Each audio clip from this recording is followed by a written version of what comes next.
कहा था पाकिस्तान अब वहां जहन्नुम हो गया है, वहां रोज बम धमाके हो रहे हैं, अलग बातें हो रही, लेकिन हुआ कि नहीं हुआ? सफाया हुआ कि नहीं हुआ? हुआ। क्या वो पाक नापाक की सोच खत्म हो गई?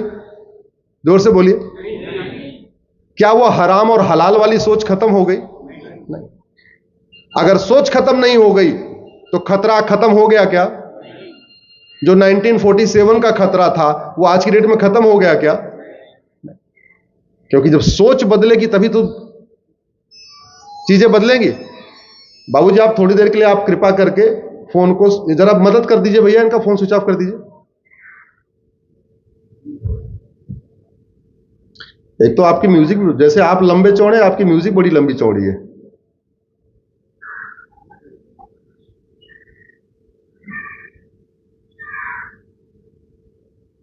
अब कुछ लोग सोचेंगे कि ठीक है हिंदू कम हो जाएंगे तो फर्क क्या पड़ता है। ऐसे भी कुछ लोग, कुछ सेकुलर मेंटेलिटी के लोग हैं, कुछ आजकल हमारे बच्चे जो डॉक्टर इंजीनियर बन जाते हैं उनको लगता है अच्छा अच्छा क्या हो गया, क्या फर्क पड़ता है, कम हो गए तो क्या फर्क पड़ता है। फर्क यह पड़ता है कि जब हिंदू खत्म होता है तो आजादी खत्म होती है। उदाहरण के लिए अफगानिस्तान में हमारे माताओं और बहनों को बाल खोलने की आजादी है क्या? जोर से बोलिए। मेकअप करने की आजादी है क्या? पुरुषों को क्लीन शेव रहने की आजादी है क्या? दाढ़ी बना के रखने की आजादी है क्या? रोज बाल कटवाने की आजादी है क्या? नहीं। सनातन धर्म आपको स्वतंत्रता देता है, मजहब आपको गुलाम बनाता है। आपको अपनी पसंद से कपड़ा पहनने की आजादी है क्योंकि हिंदू बहुसंख्यक है। भारत में संविधान चल रहा है क्योंकि हिंदू बहुसंख्यक है। भारत में सुप्रीम कोर्ट के खिलाफ विद्रोह नहीं होता क्योंकि हिंदू बहुसंख्यक है। भारत की सेना कभी शासन के खिलाफ विद्रोह नहीं करती क्योंकि हिंदू बहुसंख्यक है। पाकिस्तान की सेना विद्रोह करती है कि नहीं करती? आए दिन करती है ना। भारत की सेना करती है क्या? क्यों? डिफरेंस क्या है? हिंदू। सोच का अंतर है। अभी कुछ दिन पहले पाकिस्तान की सुप्रीम कोर्ट ने एक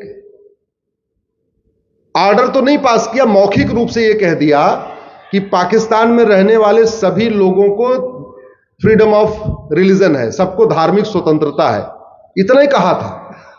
और एक शब्द और बोला कि पाकिस्तान में रहने वाले सब एक समान है, इतना ही कहा।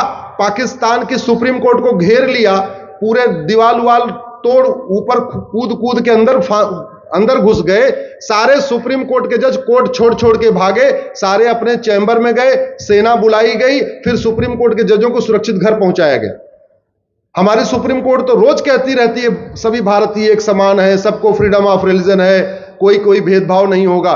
कभी हमारे लोग, कभी भारत में सुप्रीम कोर्ट में कोई घुसा कि ये बात क्यों कह रहे हो, ये हिंदुस्तान केवल हिंदुओं का है, दूसरों का नहीं, कोई घुसा क्या? नहीं।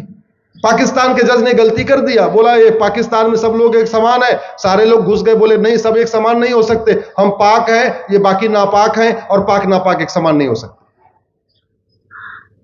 बांग्लादेश की सुप्रीम कोर्ट ने भी क्या हुआ, कुछ दिन पहले चीफ जस्टिस ने इस्तीफा दिया कि नहीं दिया? कभी हमारे यहां के चीफ इस्तीफा देना पड़ता है क्या? नहीं।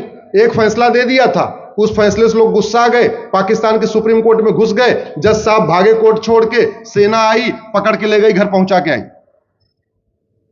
कभी भारत में ऐसा हुआ? जानते हैं क्यों? क्योंकि हिंदू बहुसंख्यक। हमारे तिरुपति मंदिर जो हमारा सबसे प्रसिद्ध मंदिर है, वहां लड्डू में मिलावट कर दी गई। देश में कोई हिंसा हुई क्या? आगजनी हुई, तोड़फोड़ हुई, किसी की हत्या हुई? नहीं। क्यों? जोर से बोलिए। क्योंकि हिंदू। कितनी वीडियो आते रहते हैं, हमारे मंदिर के आसपास जो माला फूल की दुकान है उसमें थूक देते हैं, किसी का गला कटा क्या? क्योंकि हिंदू बहुसंख्यक। कितने सारे वीडियो आ गए, खान पान की वस्तुओं में पेशाब कर देते हैं, जूस में पेशाब कर देते हैं। एक वीडियो आया कि वो दाल रखी हुई थी उसमें लैट्रिन कर दिया ढाबे पे, और वही सबको परोस दिया, लैट्रिन मिला मिला के खाना खिला दिया। कभी किसी की हत्या हुई क्या? जानते हैं क्यों? क्योंकि हिंदू बहुसंख्यक। भारत में शांति है क्योंकि हिंदू बहुसंख्यक है। भारत में समृद्धि है क्योंकि हिंदू बहुसंख्यक है। भारत में सबको एक समान माना जाता है क्योंकि हिंदू बहुसंख्यक है। भारत में सुप्रीम कोर्ट के फैसलों के खिलाफ कभी आवाज नहीं उठती है क्योंकि हिंदू बहुसंख्यक है। भारत में सेना विद्रोह नहीं करती क्योंकि हिंदू बहुसंख्यक है। भारत के नौकरशाह कभी पॉलिटिकल पार्टियों के खिलाफ विद्रोह नहीं करते, साजिश नहीं करते क्योंकि हिंदू बहुसंख्यक है। भारत में सबका साथ सबका विकास है क्योंकि हिंदू बहुसंख्यक है। लेकिन हिंदुओं को तार तार करने की भारत के मक्कार नेताओं ने बहुत प्रयास किया है।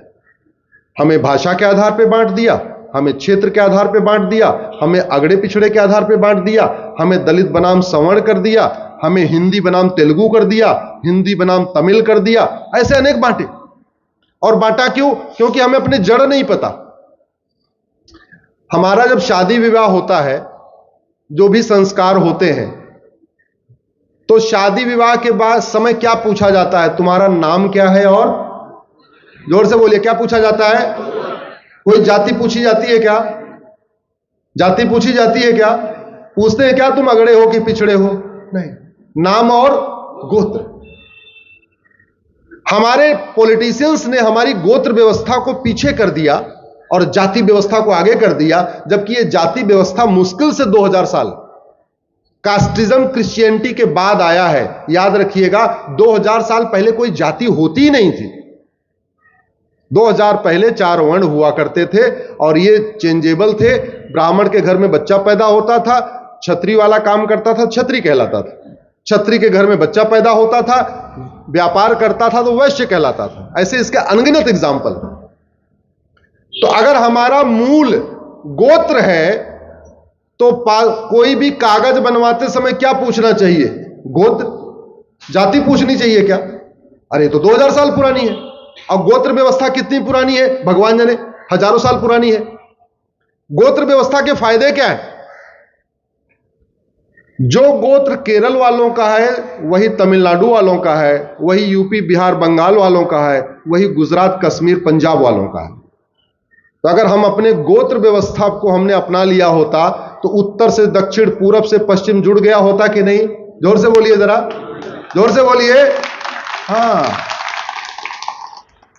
जो गोत्र जैन का है वही बौद्ध का है, वही सिख का है, वही हिंदू का है। अगर हमने गोत्र व्यवस्था अपना लिया होता तो सारे सनातनी हिंदू जैन बौद्ध सिख एक हो गए होते कि नहीं? जोर से बोलिए जरा। हो गए होते। जो गोत्र ब्राह्मण का है वही क्षत्रिय का है, वही वैश्य का है, वही दलित का है। अगर हमने गोत्र व्यवस्था अपना लिया होता, अगड़ा पिछड़ा दलित सवर्ण ये झगड़ा चलता क्या? जोर से बोलिए। इसलिए नेताओं ने जानबूझ के गोत्र व्यवस्था को पीछे रखा, जाति व्यवस्था को आगे बढ़ाया, हमें टुकड़ों में बांटा, जाति के आधार पे, भाषा के आधार पे, क्षेत्र के आधार पे, दुनिया भर के आधार पे। लेकिन गोत्र व्यवस्था जिससे हम जुड़ते हैं वो आगे नहीं आने दिया। जाति तोड़ती है और गोत्र जोड़ता है। जोर से बोलिए, जाति तोड़ती है और गोत्र जोड़ता है। मैं 100 से ज्यादा जिलों में 2024 में जा चुका हूं। 115 जिलों में 2023 में गया था और 90 जिलों में 2022 में गया था। 800 जिले हैं भारत में से, उसमें 500 जिलों में मैं अब तक जा चुका हूं। मेरा गोत्र भारद्वाज है। मुझे भारद्वाज नाम के यूपी में यादव, बिहार में यादव मिले, यूपी में भारद्वाज जाट मिले, हरियाणा में भारद्वाज सैनी मिले, आगे चलता हूं झारखंड के आसपास भारद्वाज ठाकुर मिले, पंजाब में गया तो भारद्वाज सिख मिले, राजस्थान में गया तो भारद्वाज जैन मिले, और जब मैं केरल गया और मदुरई गया तो वहां के जो दलित थे उनका भी गोत्र भारद्वाज था। तो गोत्र ने सबको जोड़ा कि नहीं जोड़ा? पूरे क्षेत्र को जोड़ा। जातिवाद खत्म, भाषावाद खत्म, क्षेत्रवाद खत्म, अगड़े पिछड़े के दिमाग में सोच खत्म कि मैं तो ऊपर हूं तुम तो नीचे हो, मैं सुपीरियर हूं तुम तो इंफीरियर हो। इसलिए हमें अगर एक रहना है तो हमें समझना पड़ेगा हम सबका गोत्र एक है। जाति अलग है, भाषा अलग है, क्षेत्र अलग है, लेकिन हम सभी एक ही ऋषियों की संतान। अब गोत्र एक हुआ कैसे? गोत्र ऐसे हुआ कि जितने हमारे ऋषि महर्षि थे ये एक जगह तो रहते नहीं थे, ये घूमते रहते थे, जहां जाते थे एक साल एक जगह रहे, फिर आगे बढ़ गए, एक साल वहां रहे, फिर एक साल वहां रहे, घूमते रहते थे। जहां जाते थे वहीं उनका आश्रम बन जाता था, जहां जानते थे वहीं सबको अपनी शिक्षा दीक्षा देना शुरू कर देते थे। तो हुआ क्या, जो ब्राह्मण उनके आश्रम में आके हवन कराता था वो भी भारद्वाज हो गया, जो क्षत्रिय उनके आश्रम की रक्षा करता था वो भी भारद्वाज हो गया, जितने माहेश्वरी अग्रवाल वैश्य मतलब वैश्य समाज के लोग उस आश्रम में दान करने आते थे वो भी भारद्वाज हो गए, जितने हमारे दलित भाई उस आश्रम में सेवा करते थे, गाय का दूध निकालते थे और भी जो काम करते थे वो करते थे, वो भी भारद्वाज हो गए।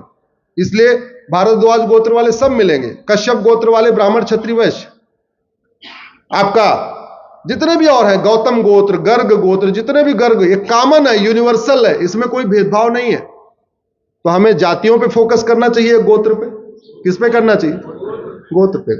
और हम फोकस किस पे कर रहे हैं?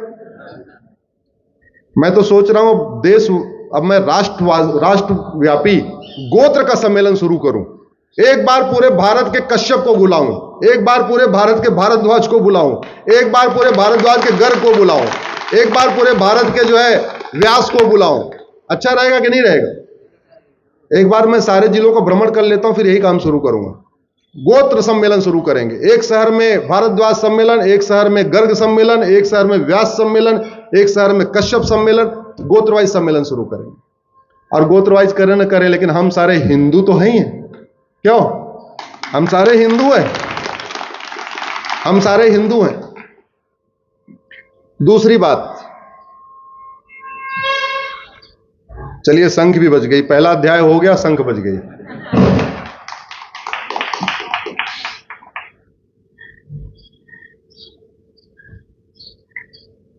जिस तरीके से डेमोग्राफी बदल रही है ना, ये हमारे लिए चिंता की बात है। और डेमोग्राफी बचेगी कैसे? गाय को रोटी खिलाने से गाय बचेगी क्या? जोर से बोलिए, जोर से बोलिए। गाय को रोटी खिलाना धर्म की जय है, और गौ तस्कर को जेल में भेजना अधर्म का। एक बार पहले जोर से बोलिए, धर्म की। अरे भाई, इतनी इससे तेज आवाज नहीं आती क्या? धर्म की, अधर्म का, प्राणियों में, विश्व का। अब ये चार काम करना है, धर्म की जय करना है, अधर्म का नाश करना है, प्राणियों में सद्भावना स्थापित करना है, और विश्व का कल्याण करना। अब आप लोग जो भी काम करते हो, ये देखो इन चारों में से कौन सा काम करते हो? आप धर्म की जय करते हो, अधर्म का नाश करते हो, या करते क्या हो आप? सामान्यतया हम सारे लोग जो काम करते हैं वो धर्म की जय करते हैं। जैसे गाय को रोटी खिलाना क्या है? धर्म की। और गौ तस्कर को जेल में डालना अधर्म का नाश। अब गाय को रोटी खिलाने से गाय बचेगी नहीं, आप 6 महीने रोटी खिलाओगे और 7वें महीने गौ तस्कर आएगा, गाय को काट के खा जाएगा। तो अधर्म का नाश किए बिना धर्म की जय से हो सकती है क्या? जोर से बोलिए जरा। नहीं, धर्म की जय करने से अधर्म का नाश नहीं होगा, लेकिन अधर्म का नाश करने से धर्म की जय होगी। और अधर्म का नाश, अब वो पुराना जमाना तो चला गया, नया जमाना है।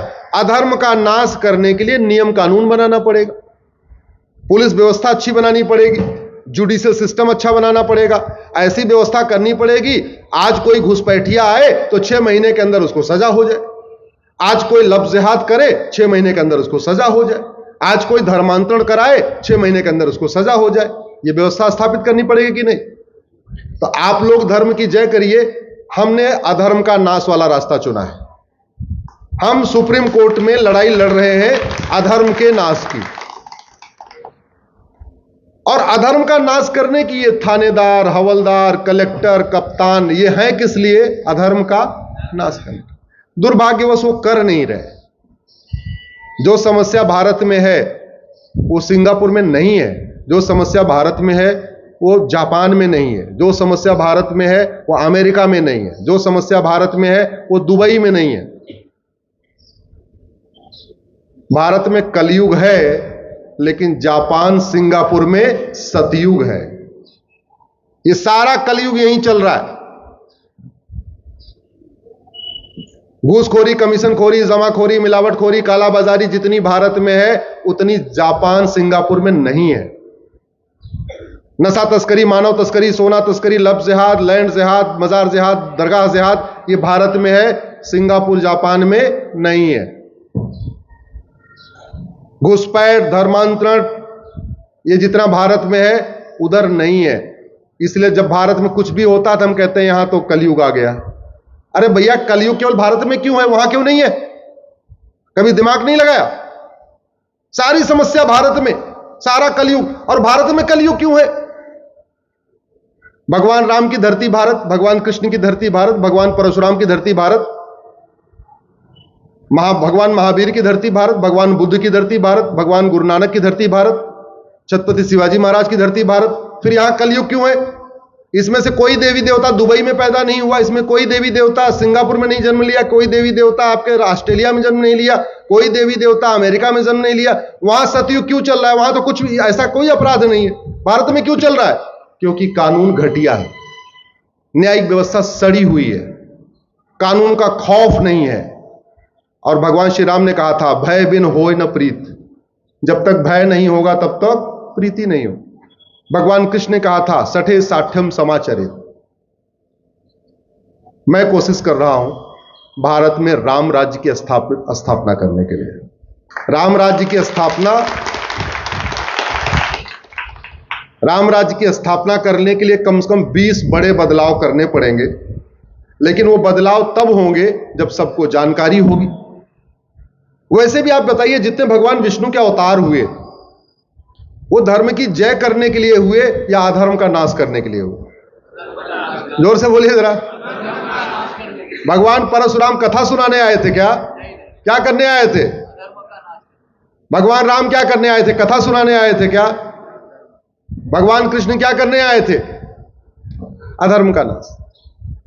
भगवान श्री राम अयोध्या से निकलते हैं, प्रयागराज तक आते हैं, महर्षि भारद्वाज के यहां आश्रम में रुकते हैं। बस वहीं तक उन्होंने शांति से अपनी यात्रा किया है। जैसे वो जमुना जी को क्रॉस करते हैं और चित्रकूट पहुंचते हैं, वहां से वो अधर्म का नाश शुरू करते हैं, नरसंहार शुरू करते हैं और चित्रकूट से बढ़ते हैं नासिक की तरफ। रास्ते में सैकड़ों राक्षसों को मारते हैं। नासिक से आगे बढ़ते हैं, आंध्रा तेलंगाना में घुसते हैं, वहां सैकड़ों राक्षसों को मारते हैं। फिर आगे कर्नाटक बढ़ते हैं, हम्पी की तरफ, वहां सैकड़ों राक्षसों को मारते हैं। फिर आगे तमिलनाडु में एंट्री करते हैं, वहां सैकड़ों राक्षसों को मारते हैं। अगर आप चित्रकूट से रामेश्वरम तक की अगर पूरी चेन बना के देखिए, उत्तर से दक्षिण भगवान श्री राम चलते हैं और कम से कम 1000 से ज्यादा राक्षसों का वध करते हैं, नरसंहार करते हैं। भगवान राम क्या करने आए थे? धर्म की जय करने, अधर्म का नाश करने।